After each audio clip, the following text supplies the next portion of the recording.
স্বামীজির পাগড়িটাকে যেই খুলেছি, অমনি তার ভিতর থেকে ঝরে পড়ছে চীন, জাপান, রাশিয়া, আমেরিকা।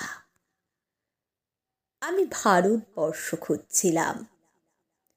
একজন জিজ্ঞাসা করলেন, কি খুঁজছেন?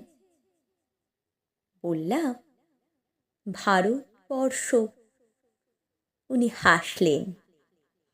তারপর স্বামীজিকে দেখিয়ে বললেন, এই তো ভারতবর্ষ। আমি বিস্মিত হলাম। তাঁর চরণ ছুঁয়ে প্রণাম করলাম। তিনি হাসলেন, আর আমি দর্শন করে নিলাম সমস্ত পৃথিবী।